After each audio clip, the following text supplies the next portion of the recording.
आप देख रहे हैं कि यहाँ सिंधी विधानसभा से जो है जेएलपीएम पार्टी से उषा देवी जो है विधायक की चुनाव लड़ रही है विधानसभा से। आइए जानने का प्रयास करेंगे कि क्या कुछ कहती हैं और जनता के बीच में क्या रिस्पांस मिल रहा है। और इस बार जो है बीजेपी, कांग्रेस ये हमेशा से आगे रही है और इन दोनों के बीच में अपने आप को कहाँ पाती है ये? सबसे पहले आप लोग जाने रहे हैं कि हम लोग जिस लक्ष्य के जिस नीति को लेकर इस आंदोलन में आए हैं, सबसे पहला हम लोग का मुद्दा ही है स्थानीय नीति का। क्योंकि स्थानीय नीति के बगैर हम लोग जो यहाँ के स्थानीय लोग हैं वो भोगी हैं, क्योंकि उन्हें कुछ भी ऐसी फैसिलिटी उसी कुछ सुविधा नहीं मिल पा रही है जो होना चाहिए। सिंदरी विधानसभा की खास एक है, प्रथम है सिंदरी फैक्ट्री एफसीआई, जिसमें जो स्थानीय लोग विस्थापित लोग हैं अभी तो वो दर दर भटक रहे हैं, ना उन्हें कुछ मुआवजा मिली है, ना कुछ राशि मिली है, ना ऐसी कोई नौकरी मिली है। 3 पीढ़ी हो गए, मैं ही खुद एक उनमें से हूँ, एक भुक्तभोगी, जो मेरे भी पीढ़ी 3 पीढ़ी से परेशान है। तो कहीं ना कहीं विकास के नाम पर सिंदरी विधानसभा में उद्योग धंधे रहने के बावजूद यहाँ के लोग पलायन कर रहे हैं, दर दर भटक रहे हैं। ये हमारी फर्स्ट प्राथमिकता होगी कि स्थानीय लोगों को कैसे सिंदरी में नौकरी दिया जाए। आप जब क्षेत्र में जा रहे हैं तो लोग आपसे क्या कुछ समस्या बता रहे हैं, क्या कुछ आपको देखने को मिल रहा है? समस्या बहुत सारी है, छोटी बड़ी समस्या। मेन हमारा जो फैक्टर है वो स्थानीय नीति रोजगार को लेकर, क्योंकि दर दर भटकते हैं युवक। जिस तरह की आप देख रहे हैं जेपीएससी एग्जाम का जिस तरह घोटालाबाजी हो रहा है, सीजीएल एग्जाम का हो रहा है, सारी चीजें युवक परेशान है। ज्यादातर इस फैक्टर करता है, हमारी पार्टी में युवक देख रहे हैं ज्यादातर जुड़े हुए हैं, कहीं ना कहीं वो बहुत ही परेशान है अपनी जिंदगी से। क्योंकि जिस तरह होना चाहिए शिक्षा को और एक प्लेटफॉर्म मिलना चाहिए रोजगार को, वो नहीं मिल पा रहा है। तो और छोटी बड़ी जैसे गली रडी नाली रोड ये सब तो है ही, ये आजकल लोग मैंने जान चुके हैं कि ये सब के बगैर हम लोग को जो स्थानीय चीज है, जो मेन फैक्टर है, वो मुद्दे अगर हमारे सफल नहीं हो गए तो कुछ भी पॉसिबल नहीं है। तो हमारी सबसे बड़ा यही है कि सब चाह रहे हैं कि स्थानीय नीति कैसे हो, रोजगार कैसे मिले लोगों को, यही सारी समस्याएं आ रही हैं। सब हम सपोर्ट कर रहे हैं पूरी तरह से। वो लोग चाहते हैं कि स्थानीयों को बस जगह मिले। आप राजनीति में कब आए? मैं राजनीति में से 10 साल पहले आई। मैं पहले मुखिया का इलेक्शन लड़ी थी, तो उस टाइम हमारे घर में ऐसा कोई राजनीतिक मतलब बैकग्राउंड नहीं था। बस ऐसे ही 1 महीना में तैयारी हुई, बस किसी ने कहा कि हाँ चलिए मुखिया के चुनाव लड़िए, बस हम लोग लड़ लिए। और खुद में उस टाइम में मतलब 1 महीना में जैसे दौरा वरा हुआ, और खुद छोटे छोटे मेरे बच्चे थे, मैं बोल रही थी उस टाइम कि हे भगवान जैसे मैं ना जीतूं। मतलब ऐसा मुझे राजनीति कुछ मुझे पता ही नहीं था उस टाइम।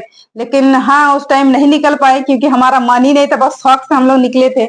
उसके बाद जिला परिषद का चुनाव 2022 में हुआ, उसमें हम लोगों ने तैयारी की जोर शोर से, और कोरोना काल में बहुत सारी सेवाएं हम लोग की थी, और सब हमें चाहने लगे कि नहीं आप लोग राजनीति में आए। तब जाके हम लोग जिला परिषद के चुनाव लड़े और बहुत ही भारी संख्या से मतों से हम लोग विजय हुए। उसके बाद राजनीतिक कैरियर बढ़ता गया, लोग हमें बोले कि नहीं आप लोग आगे आइए, विधायक में भी फाइट कीजिए। बस ऐसे ही दौर चलता गया, अभी विधायक के लिए फाइट कर रहे हैं। मतलब मुखिया भी बनने के लिए आप नहीं सोचे थे, लोगों ने आपको मुखिया के बाद आपको जिला परिषद का चुनाव लड़वा दिया, और जिला परिषद जीतने के बाद लोगों का ये रुझान था कि आप एक बार विधानसभा चुनाव में आइए। जी जी, क्योंकि हमारा आपको पता है हमारा कोई राजनीतिक बैकग्राउंड नहीं है हमारे परिवार में। बस हम लोग वोट देने का हमेशा काम किए थे। लेकिन इस दरमियान पता नहीं एक होता है कि झोंका आया, सबने कहा मुखिया से जिला परिषद से अब विधायक के लिए, लोगों का ही प्यार रहा, लोगों का आशीर्वाद रहा, तभी हम लोग अभी यहाँ तक पहुंचे हैं। क्या लग रहा है मैडम इस बार? देखिए यहाँ बीजेपी और कांग्रेस को सबसे ज्यादा लोग जानते हैं कि यही 2 पार्टियां हैं, लेकिन तीसरा पार्टी झारखंड में एंट्री ले चुकी है, वो है जला महतो की जेएलकेएम पार्टी। जी हाँ, लोग मतलब अब दे दे के हर एक को बारी बारी मौका सबने दिया है। अब वो लोग चाह रहे हैं कि बदलाव हो, क्योंकि बदलाव चाहते हैं तभी इस पार्टी में आप देख रहे हैं कि पूरा रुझान है। और एक तीसरी पार्टी के हैं जा रहे हैं, ये नवयुवक की पार्टी, इससे बड़ी बड़ी पार्टियां भी मतलब दिमाग में ठान ली कि ये भी कुछ भी कर सकती है। ये रुझान है, भले वो लोग नहीं एक्सपेक्ट कर पा रहे हैं, लेकिन चाहे बीजेपी हो, कांग्रेस हो, जेएमएम हो, जितनी भी पार्टियां हैं, एमसीसी हो, सभी देख रहे हैं कि ये पार्टी कुछ ना हो करेगी धमाल, क्योंकि उनका डर है। और लोगों का जिस तरह रुझान मिल रहा है, हम लोग चाह रहे हैं लोगों की जो समस्या है उसको हम आगे लेके आए और फाइट करें, क्योंकि उन्हीं की वजह से हम लोग ये पार्टी अभी बनी है और हम लोग चुनाव लड़ने जा रहे हैं। जनता का फीडबैक बहुत अच्छा है और जो कर रहे हैं हम लोग जनता के लिए कर रहे हैं, इसीलिए रुझान आ रहा है। बड़ी पार्टी स्वाभाविक है, वो लोग डर रही है और वो लोग जान रही है कि लोग कुछ भी कर सकते हैं। आपको आप ज्यादा टक्कर दे पा रहे हैं? टक्कर मैं अपने हिसाब से नहीं बोलूंगी कि टक्कर मुझे क्या दे, जो खुद जानते हैं कि कौन है मेरा प्रतिद्वंदी, वो क्या फीडबैक दे रही है, वो उसका कैसा रुझान है। मैं बस अपने आप को प्रेजेंट कर रही हूँ लोगों के सामने, लोग अपनी समस्याओं को बता रहे हैं, वो कैसे मुझे फॉलो कर रहे हैं। बस ये जनता की समस्याओं को कैसे मुझे निराकरण करना है, आगे कैसे पहुंचाना, ये मेरा ज्यादा फैक्टर है। कौन टक्कर दे रहा है क्या नहीं, बड़ी बड़ी पार्टियां हैं मैं भी मानती हूँ, लेकिन उनका अपना अलग है रूट चार्ट, उनका अपना प्लान अलग है और हम लोग का प्लान अलग है। आपका मायका कहाँ है मैडम? मनोटाड़ बस्ती, जो सिंदरी कॉलेज सिंदरी है उनके सामने। तो आप सिंदरी विधानसभा की बेटी हुए? जी, मैं सिंदरी विधानसभा की, मायका भी सिंदरी विधानसभा, बेटी भी बहू जाते होंगे वोट की। जी जी, आपकी बेटी है? जी, मैं बेटी भी बहू भी हूँ सिंदरी विधानसभा की। तो अगर मायके को उस साइड जाती हूँ तो मैं जरूर बोलती हूँ कि बेटी को, एक बेटी भर के आई है, तो आप लोगों से बस यही अपेक्षा है कि एक दुआ दीजिए और आगे बढ़ाने का काम। क्या रिस्पॉन्स मिल रहा है आपको? बहुत अच्छा रिस्पांस मिल रहा है, जहां जा रहे हैं मतलब एक भावुक पल भी आ जा रहा है कभी कभी। मैं, मेरे विस्थापित परिवार जो यहाँ एफसीआई में लिया गया था जमीन, उनके मैं एक गांव गई टासरा, वहां मतलब बहुत भावुकी क्षण था।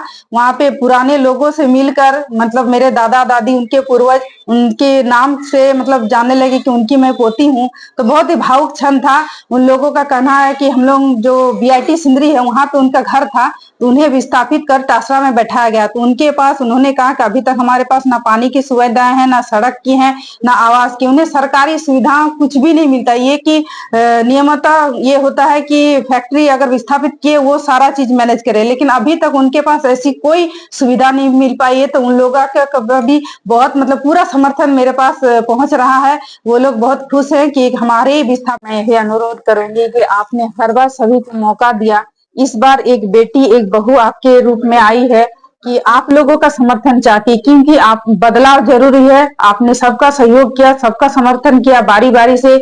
इस बार एक नई पार्टी, जयराम महतो की पार्टी, जेएलके पार्टी को जरूर समर्थन कीजिए कि हम लोग आए हैं बदलाव के लिए, हम लोग आए हैं आपकी समस्याओं को उजागर करने के लिए, आपकी समस्याओं को निराकरण करने के लिए। आपसे जरूरी है कि आप बदलाव की ओर आइए, क्योंकि आपने हर बार ऐसे प्रत्याशी को हमेशा जिताते का काम किया है। अभी हमें सिंपैथी वोट मुझे नहीं चाहिए, बहुत सारे ऐसे प्रत्याशी सिंपैथी वोट चाहिए। किसी को है कि जो हमेशा सत्ता पे आए हैं वो अभी आ रहे हैं, तो मैं चाहूंगी बदलाव आप चाहते हैं हर बार की तरह, अब इस बार नई बदलाव की आइए, नई पीढ़ी को मौका दीजिए। जोहार, धन्यवाद।